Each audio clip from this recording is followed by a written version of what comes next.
I began to wear a kippah, a yarmulke, skull cap, this thing, daily in my sophomore year of college, outwardly identifying myself as a member of the Jewish community, and inwardly looking through a Jewish lens as I mindfully interact with the world around me.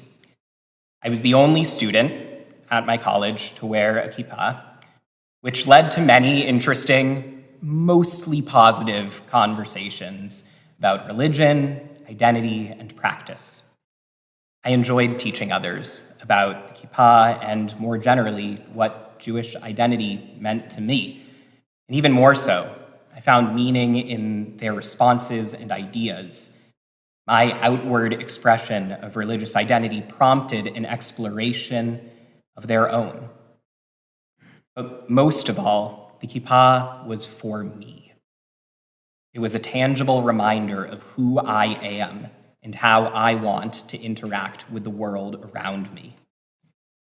A similarly fashionable mindfulness practice can be found in this week's Torah portion, Parashat Shelach Lecha, in its commandment to wear tzitzit, fringes. This custom is carried forward even today by tzitzit on our talitot. If you look at enough talitot, you will notice that most have only white threads coming together to form the knots of the tzitzit. But some include a blue thread called patil techelet in recognition of the commandment found at the end of Shelach Lecha. Speak to the children of Israel and instruct them to make for themselves tzitzit on the corners of their garments throughout the generations. They shall attach onto the tzitzit in each corner patil techelet, a blue cord. That shall be your tzitzit, and you shall look upon it and recall all the commandments of the Eternal. This fringe, this blue thread, is a tangible, personal reminder of the commandment. Each person will need such a reminder at different times and for different reasons. So the Torah instructs us to always have this blue thread present. Most of us no longer wear the blue thread, if we wear tzitzit at all. But there are so many analogous garments or mementos that may serve as amulets or reminders. The kippah on one's head, the chai on a necklace, the jewelry engraved with a line of Torah. All of these can serve as that tangible reminder. I feel compelled tonight to speak about a very different reminder of the commandments, one that is not at all personal or individually accepted. Remember, the commandment of tzitzit and techelet is not to remind others of the commandment, but to do it for yourself. We are each instructed to personally tie the blue cord on our own garments, not to speak about them or impress them upon others, but to look and be reminded. Last week, the state of Louisiana enacted legislation requiring every public school in the state to display a specific version of the Ten Commandments in each classroom. Not to be outdone, the Oklahoma State Superintendent of Public Instruction issued a memorandum just yesterday requiring all schools in the state to incorporate both the Ten Commandments and the Bible into their curricula. Every classroom in grades 5 through 12 must have a Bible, and all teachers must teach from the Bible in the classroom. I am an ordained cantor. In 3 days, I officially start my new role as cantor educator of this synagogue, acting as both a clergy person and the director of the religious school. I absolutely want our children to know the Ten Commandments and feel ownership of Tanakh. And with all of that said, I firmly believe The law in Louisiana and the guidelines in Oklahoma are wrong. They are bad for our children. They are bad for the Jewish people. They are misguided. They are unjust. They are wrong.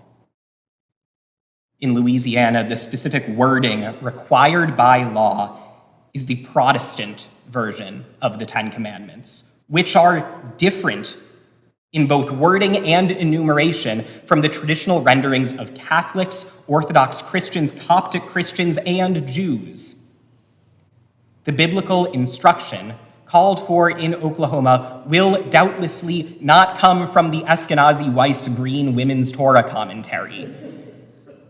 Like compulsory school prayer, this instruction will, by design, separate and other our children, as well as any other children from non-Protestant faiths. It is their goal to establish an explicitly evangelical Protestant culture in the public sphere and to hurt those who believe differently. When I first started wearing my kippah, I never felt unsafe. As I said, I was the only one on my college campus to wear one daily, so it certainly marked me as different, but I never felt threatened because of that difference. When I first moved to New York, I was living in Crown Heights, the heart of the Chabad movement. Even when I got on the subway to go to work or to go to school, I always felt safe. And then came October 7th. Chants about resistance being justified, calls for intifada, rhyming slogans with genocidal implications rang through the streets. People covered their faces with keffiyehs on the subway.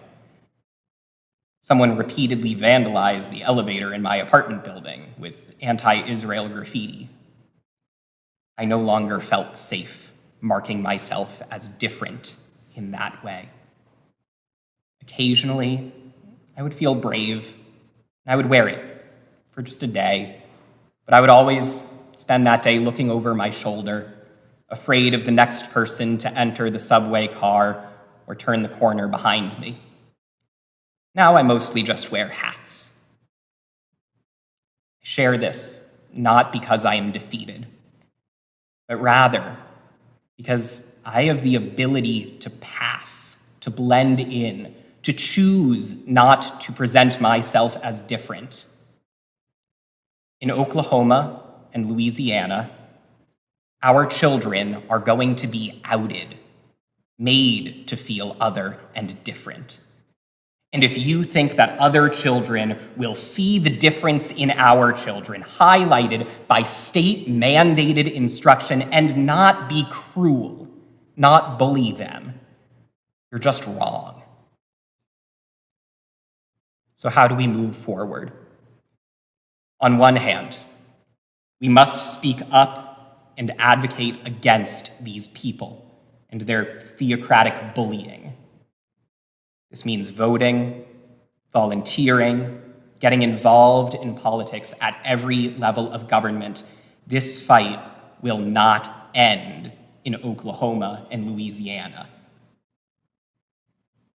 At the same time, we must carefully and cautiously embrace outward displays of Jewish identity.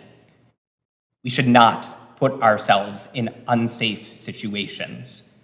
But when we can, we must put our own discomfort aside and be proudly and visibly Jewish.